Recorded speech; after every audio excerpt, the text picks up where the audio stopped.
प्रिय दर्शकों, आज की कहानी बहुत ही बढ़िया और बहुत ही शानदार होने वाली है। ये कहानी बहुत ही प्रेरणादायक है। जो लोग इस कहानी को दिल से और मन से सुनते हैं तो उसके घर में कभी कोई कलह उत्पन्न नहीं होगा। उसके घर में सुख और शांति बनी रहेगी। माँ लक्ष्मी का सदैव आगमन रहेगा। प्रिय दर्शकों, ये तो आपने कुहू भी सुना होगा, जिस घर में रोज़ लड़ाई झगड़े होते हैं, रोज़ कलह उत्पन्न होता है, उस घर में बरकत नहीं होती है, माँ लक्ष्मी का आगमन नहीं होता है। जिस घर में सुख शांति होती है उस घर में सुख समृद्धि की प्राप्ति होती है। ये कहानी हमारे जीवन में ये प्रेरणा देगी कि हमें घर में लड़ाई झगड़े क्यों नहीं करनी चाहिए और जिस घर में लड़ाई झगड़े होते हैं तो उनको कैसे रोका जाए। प्रिय दर्शकों, घर में सुख शांति का होना बहुत ज़रूरी होता है, इसलिए हो सके तो इस कहानी को पूरा सुने। ये कहानी आपके जीवन में ढेरों सारी प्रेरणा देगी। शुरू करते हैं प्रिय दर्शकों आज का ये प्यारा सा वीडियो। एक जंगल में एक मोरनी रहा करते थे। मोर और मोरनी दोनों ही हंसी खुशी से रहा करते थे। एक दिन मोरनी मोर से कहती है, पिया जी हमें यहाँ से चलना चाहिए और यहाँ से चलने के बाद यूँ ही हमारी समाज के पक्षी रहते हैं वहाँ चलते हैं, जहाँ काफ़ी सारे मोर और मोरनी रहते हैं वहाँ चलना चाहिए। मोर मोरनी से कहता है कि प्रिय वहाँ चलेंगे तो रोज़ लड़ाई झगड़े होंगे, इससे अच्छा है तो हम यहाँ सुकून से दोनों यहीं रह लेंगे। लेकिन मोरनी जिद करती है। प्रिय दर्शकों, दोनों उड़कर एक नगर में आ जाते हैं। उस नगर का राजा पक्षियों से भाषा को अच्छी तरह समझता था। उस राजा ने कारवा शास्त्र की पढ़ाई कर रखी थी। कारवा शास्त्र का मतलब होता है पक्षियों की आवाज़ में समझ सके। वो राजा सभी पक्षियों का आवाज़ को समझता था। दोनों मोर और मोरनी उस नगर में आ जाते हैं। एक दिन की बात है, राजा अपनी रानी से कहता है कि रानी मुझे बहुत तेज़ भूख लग रही है और मुझे भोजन खिला दीजिए। प्रिय दर्शकों, राजा की रानी 3600 प्रकार का भोजन, हाथ में पानी का लोटा और एक हाथ में भोजन की थाली लेकर राजा को समक्ष आती है। राजा को भोजन परोसती है। जैसे ही राजा के समक्ष थाली रखी जाती है तो एक चावल का टुकड़ा नीचे गिर जाता है। प्रिय दर्शकों, वहीं पे कुछ चींटियाँ घूम रही थी। प्रिय दर्शकों, एक चींटी उस चावल के टुकड़े को धीरे धीरे ले जाने लगती है।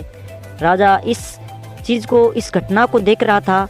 उस चींटी को पास में तुरंत दूसरा चींटा आता है और कहता है कि प्रिय इस चावल के टुकड़े को मुझे दे दीजिए और तुम राजा की थाली में से दूसरा चावल का टुकड़ा लेके आ जाओ। प्रिय दर्शकों, इस बात को राजा समझ जाता है क्योंकि राजा पशु पक्षियों की हर भाषा को समझता था। चींटी चींटा से मना कर देती है और राजा को पता चल जाएगा तो मुझे वो मार देगा। लेकिन चींटा फिर भी कहता है। चींटी जाने की कोशिश भी करता है पर वो वापस लौट आती है। चींटा और चींटी से कहता है, यदि राजा ने हमारी बात को सुन लिया और हमारी बात को किसी अन्य व्यक्ति से कहेगा तो राजा उसी वक्त पत्थर का बन जाएगा।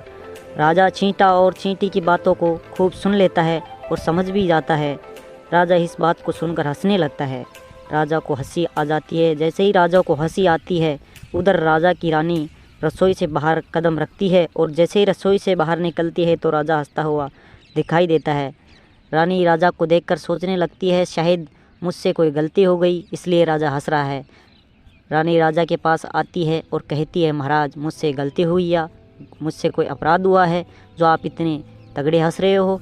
राजा कहता है, नहीं ऐसी कोई बात नहीं है प्रिय, ये तो यूं ही हंसी आ गई।